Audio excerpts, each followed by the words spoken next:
yang beraksi dalam tanda kutip adalah Nabi kita Muhammad SAW untuk terus menyampaikan dakwah Islam, dan setiap saat juga ada orang-orang yang beriman pada beliau, sedikit demi sedikit tapi jalan terus. Lalu aksi beliau direspon oleh kafir Quraisy dalam bentuk reaksi yang sifatnya tekanan, intimidasi, penyiksaan sudah kita baca. Ini sekarang reaksi dalam bentuk lain. Jadi sudah membahas reaksi terkait dengan, kalau bahasa sekarang itu konten, ya. Reaksi terkait dengan konten dakwah Nabi kita Muhammad SAW dan tentang kebenaran kerasulan beliau SAW. Dan mereka sudah sampai ke tingkat berkonsultasi dengan orang-orang Yahudi di Yathrib. Berkonsultasi dengan orang Yahudi di Yathrib. Ini suasananya begitu. Dan inilah yang dalam teori sejarah, ya. Teori sejarah modern itu dikenal dengan namanya teori tentang adanya tantangan dan adanya respon, ya. Adanya tantangan dan adanya respon, ya. Oke, ya. Dan sejarah itu terbentuk karena adanya satu pihak yang men-challenge, ya, atau menantang dalam tanda kutip, dan kemudian yang men-challenge atau menantang itu direspon oleh pihak lain. Oke, kalau bahasa Melayunya ada yang mencabar, ya, ada yang mencabar, dan cabarannya itu direspon oleh pihak lain dan terus menerus, ya, terjadi antara cabaran dengan respon. Nah, itu terus, itulah terbentuk namanya kemudian menjadi sejarah. Oke, nah, pelajarannya Bapak Ibu yang dimaksud bagi kita, ya kalau kita ingin punya sejarah, ya kita terus mencabar nih bahasa Melayunya ini, ya. Kalau bahasa gampangnya terus melakukan aksi. Jadi kerja-kerja yang sifatnya aksi, nanti akan ada respon dari masyarakat di mana kita melakukan aksi atau melakukan pekerjaan di tengah-tengah mereka itu. Ada yang respon positif, ada yang respon negatif, ada yang respon menerima, ada yang respon menentang. Menentangnya pun berbeda-beda. Ya. Nah, akumulasi dari aksi yang kita lakukan dengan respon-respon yang ada itulah yang kemudian membentuk sesuatu yang namanya sejarah. Nah, sejarah perjalanan hidup Nabi kita Muhammad SAW itu ya isinya aksi-aksi yang dilakukan oleh beliau dan kemudian diikuti oleh para sahabat Nabi, yang kemudian ada respon dari masyarakat Quraisy. Itu terjadi tiap hari, tiap saat.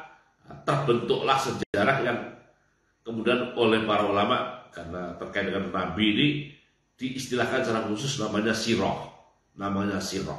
Oke, itu ya. Jadi bagat minhu Quraisyun an yuri'aya.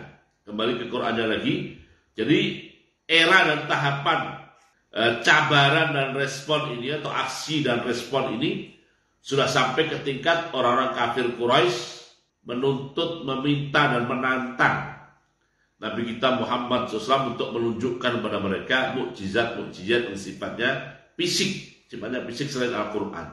Sekali lagi saya baca ayatnya, ya. Jadi wa qalu lan nu'mina laka hatta tafjura lana minal ardi yanbu'a. Nah, silakan Bapak Ibu lihat di terjemahnya, ya. Au takuna laka jannatun min nakhilin wa inabin fatufajjiral anhara khilalaha tafjira au tusqitas samaa kama za'amta alaina kisafa au ta'tiya billahi wal malaikati qabila au yakuna laka baitun min zukhrufin au tarqa fis samaa walan nu'mina liruqiyika hatta tunazzila alaina kitaban naqra'u qul subhana rabbi hal kuntu illa basyarur rasulullah. Jadi jawaban Allah SWT memberikan ajaran pada Rasulullah SAW agar Rasulullah merespon tantangan itu dengan mengatakan subhana rabbi hal kuntu illa basyaron rasulullah. Walaupun ya, Allah SWT pun akhirnya juga menunjukkan kepada mereka tanda-tanda atau kemukjizatan, peristiwa-peristiwa luar biasa demi membela dan menunjukkan kebenaran klaim dakwah Nabi kita Muhammad Sallallahu Alaihi Wasallam. Nah, di antara ayat atau mukjizat yang Allah tunjukkan pada mereka adalah peristiwa terbelahnya bulan pada masa Rasulullah SAW. Oke, kita lanjut bacanya. Arahumu. Maka Allah SWT menampakkan kepada mereka orang Quraisy itu insyiqaqal qamari, terbelahnya bulan. Fasara firqataini, maka atau lalu jadilah bulan itu ada dua bagian. Bulan itu ada dua bagian. Firqatun alat, satu bagian berada di atas bukit, satu bagian berada di atas bukit. Wa firqatun littaudi minhu nazalat. Kalau urutan kalimatnya secara bahasa begini. Wa firqatun minhu, dan satu belahan dari bulan, minhu maksudnya dari bulan ya. Minhu dari bulan, nazalat turun, litaudi di bagian bawah bukit, Jadi tampak pada pandangan mereka bulan terbelah jadi dua bagian, sebelahannya ada di atas bukit, sebelahannya lagi ada di bawah bukit, tampak begitu. Arahum itu ditampakkan pada mereka. Wa dzaka marrataini, dan yang demikian itu kalau harfiahnya ya marrataini terjadi dua kali. Masalah terjadi dua kali ini menjadi diskusi para ulama. Kenapa ada istilah dua kali? Karena ada yang meriwayatkannya dua kali. Tapi para ulama berdiskusi bahwa yang benar itu peristiwanya terjadi satu kali. Nah, sedangkan marrataini ini adalah kesilapan dari perawi. Jadi dia ingin mengatakan firqataini, ya, atau ingin membaca firqataini, tapi kemudian terbaca menjadi marrataini, ya. Sebagaimana penjelasan Al-Hafidz Ibnu Hajar Al-Asqalani rahimahullah saat mensyarah Sahih Bukhari dan juga saat mensyarah Sahih Bukhari, dan juga ulama-ulama lain saat mensyarah kitab-kitab hadis yang meriwayatkan peristiwa itu. Jadi kesimpulan mereka, peristiwa insyiqaqul qamar atau terbelahnya bulan ini terjadi satu kali saja pada zaman Rasulullah SAW. Terbelah menjadi dua. Firqatain ini maksudnya terbelah menjadi dua, tapi terbunyikan, ya, kosakata firqatain ini terbunyikan menjadi marrataini, ya. Oke, ini satu kali saja ya.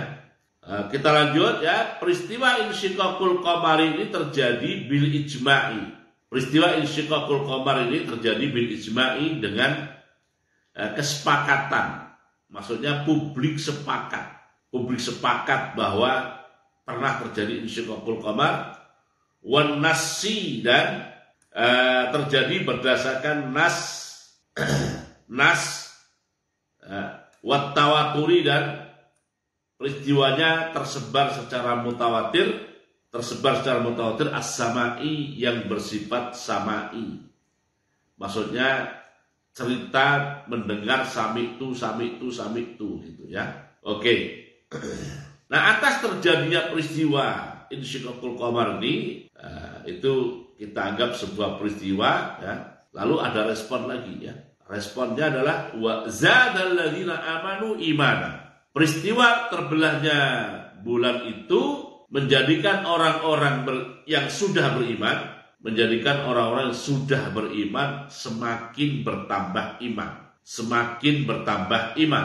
Sedangkan peristiwa itu wali Abi Jahlin, peristiwa terbelahnya bulan itu li Abi Jahlin, bagi Abu Jahal, bihi kepada atau terhadap Nabi kita Muhammad SAW, atau juga bisa begini, bihi disebabkan oleh peristiwa terbelahnya bulan, Bihi bisa terhadap Nabi Muhammad, bisa dimaknai disebabkan oleh insyikakul qamar tughyanan, semakin bertambah melampaui batas. Semakin bertambah melampaui batas. Wa qala, dan ia berkata, dza sihrun. Dza sihrun. Hal ini tidak lain adalah sihir. Hal ini tidak lain adalah sihir. Faja'a, lalu datanglah. Faja'a, lalu datanglah as-safru. Lalu datanglah as-safru. As-safru itu orang-orang yang bepergian, musafirun. Orang-orang yang bepergian datang, datang yang kullun bihi musaddiqun mukirru. Masing-masing dari musafir itu, bihi terhadap peristiwa terbelahnya bulan, musaddiqun membenarkan, mukirrun mengakui. Jadi pada saat terjadi insyiqaqul qamar itu, terbelahnya bulan itu, ya, Abu Jahal semakin melampaui batas dengan mengatakan, ini mah sihir, kita semua disihir. Jadi penglihatan mereka disihir. Lalu di antara mereka berkata, kalau ini sihir, pasti yang melihat bulan itu terbelah hanya kita yang ada di Mekah. Sedangkan orang-orang yang jauh di luar Mekah, mereka tidak akan bisa dikenai oleh sihir, karena sihir hanya menghipnotis orang-orang yang ada di tempat itu, tidak akan menghipnotis orang-orang yang non jauh di sana. Karenanya mereka kemudian sepakat, nanti kalau orang-orang sedang bepergian datang, kita akan tanya mereka, apakah mereka juga melihat seperti yang kita lihat. Nah, maka datanglah as-safru itu, orang-orang yang melakukan safar atau bepergian, dan mereka ditanya oleh Abu Jahal dan konco-konconya, apakah pada malam sekian mereka melihat bulan dalam keadaan seperti itu. Nah, ini masing-masing mereka menjawab, bukan hanya mewakili, ya, bukannya keterwakilan, masing-masing mereka menjawab bahwa masing-masing mereka melihat dan menyaksikan adanya bulan yang terbelah pada malam tertentu, yang itu momentumnya sama dengan yang dilihat oleh orang-orang kafir Mekah. Oke, Bapak Ibu yang dimuliakan Allah Ta'ala, mohon maaf, sepertinya pengajian kita sampai sini dulu, ya. Oke, mohon maaf, ya. Kita cukupkan sampai sini dulu dengan doa penutup majelis salatul asri. Subhanakallahumma wa bihamdika asyhadu an la ilaha illa anta astaghfiruka wa atubu ilaik. Bismillahirrahmanirrahim. Wal asri innal insana lafi khusr illa alladziina aamanu wa 'amilus shalihat wa tawassaw bil haqqi wa tawassaw bis sabr. Assalamualaikum warahmatullahi wabarakatuh.